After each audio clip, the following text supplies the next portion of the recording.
Hi there, I'm John McCann and we're at the Samsung Galaxy S8 launch in London. We've already got hands-on with the S8 and compared it to its larger brother, the S8 Plus. Click the links around me if you haven't already checked out those videos, but right now we're going to compare it to two of the most popular phones on our YouTube channel. That's the Sony Xperia XZ Premium and the iPhone 7.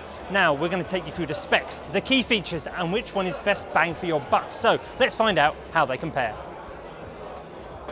Okay, so let's kick off with specs. We have the Galaxy S8 here. This is a 5.8-inch screen. It's Super AMOLED. It's QHD. You're getting a really good resolution on this phone, but it's not as good as the Sony Xperia XZ Premium, which has a 4K display. But it is better than the iPhone 7, which is only going to get you about a HD display on a 4.7-inch screen. And when you compare this to the iPhone 7, it is a much, much smaller screen. So the details for power of the Galaxy S8 are a little bit unclear at the moment. We think it's the Qualcomm Snapdragon 835 processor and an Exynos version made by Samsung themselves. We know that the Sony, though, is one of the first phones to come with that Snapdragon processor, so you know you're going to get really top of the range power when it comes to both of those phones, while the iPhone 7 is running the A10 Fusion chip from last year. We've yet to do any battery testing with the Galaxy S8 or the Xperia XZ Premium, but we have battery tested the iPhone 7, which had quite average life, not really that impressive. That's about a 2000 milliamp cell, just below that, and it's not really going to impress you. While the Galaxy S8 has a 3000 milliamp cell, that's going to have to power a lot more here though with that Super AMOLED, much bigger screen, while the Sony Xperia XZ Premium has a 3200 and something milliamp cell. That is powering a 4K screen though, so those are going to be very power intensive phones.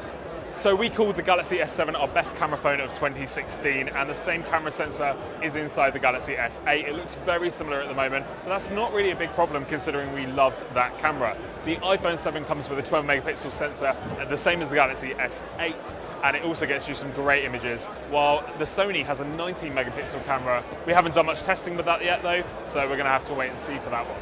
So next up, we're going to take a look at the key features of these three phones. We're going to kick off with the new Samsung Galaxy S8, which I've got right here. And the standout feature, as you can probably tell, is that screen. Samsung's calling it the infinity display, as it curves off both sides of the phones, and it's really reduced the bezels top and bottom to maximize that on-screen space and still making it very easy to hold, actually surprisingly easy to hold considering this is a 5.8-inch display. It's quite huge, but really quite comfortable, and it's something that a lot of people I think are really going to like, and it's really going to stand out. Moving on to the iPhone 7, and when it comes to standout features, the iPhone doesn't really have a spec that you can really point to, but you're buying into the iPhone itself. It's the whole sort of aura around it. It's very cool, it's classy, people know what it is. It's a status symbol almost. So while it may not have one standout feature, its sum is greater than its parts, making it a really good all-round package.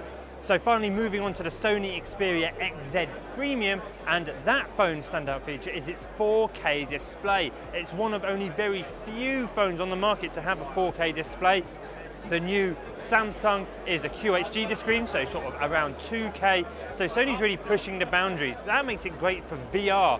When you put on a VR headset, you've got two lenses splitting the resolution between each eye. So instead of getting two full HD screens on each eye, you're getting two 2K screens. So for VR, that's great. For day-to-day usage, the differences are less clear, but it's still a really nice sort of boasting feature.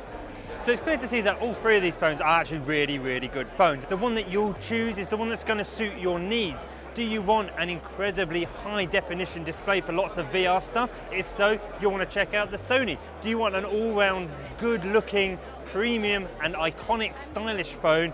Probably the iPhone 7 for you. But if you want something which is quite futuristic, sits in the hand nicely but maximizes your screen size, the Samsung Galaxy S8 is the one you'll want to check out.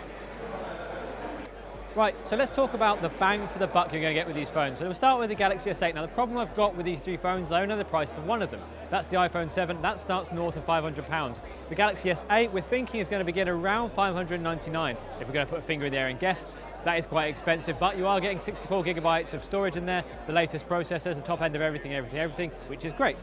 With the Sony Xperia XZ Premium, again, we don't know the price, but we are hearing it's going to be very expensive, which again does make sense. It's got a 4K screen, HDR, again, the latest Snapdragon 835 processor. So again, the top end specs you can expect on a phone. Which one offers the most value for money though? Well, I think it's going to be the Samsung, simply because over time it's going to come down. Samsung's often come down in price quite quickly. Sony, while it's a really good flagship phone, it's got really headline specs, they aren't things that you're really going to need. 4K HDR movie watching is okay, but ultimately that's not worth the really high price it's going to command. And so the iPhone 7, to a lot of people, it's too expensive. It's a phone that doesn't really need to command the price it does. Sort of north of £500 in the UK, it is quite a lot. But it is the best iPhone that's ever been made, and that's what people want. If you've got an iPhone, you want an iPhone. It's as simple as that. It offers iOS, the apps, the slick user interface. That's what people know, and if they don't want the high-end specs, the QHD screens, the super powerful processors, although Apple's are pretty nifty nowadays, then why would you bother? We're going back to the Galaxy S8. If you look at it, it's a phone that works really well. It's a 5.8-inch screen in a phone of this size, and while yes, it's expensive, again, it does have all the best features, and just to look at it, you feel like it's worth the price. It's worth the premium that you're going to be paying. And ultimately, while Samsung is going to go in really high, as I said, the price is going to come down, and so over time, Samsung is again going to be the best bang for your buck. This is one of my favorite times of the year because it's new phone time, and while yeah, there are lots to get through, this is the best thing to be actually doing. So we're going to take the Galaxy S8 and we're going to really put it through its paces. We're going to test the battery, the speed, everything that it can do, and see how it compares to the iPhone 7, to the Sony Xperia XZ Premium, and find out which of these super phones really is the best on the market. Which one should you spend your money on? And if you're being intelligent and getting the best phone out there, which is it going to be? As ever, I've been Gareth Beavis here talking to you on YouTube, and thank you for liking, thank you very much for subscribing. And if you want to see more videos from Tech Radar about the best phones in the world at places like this, you know where to click.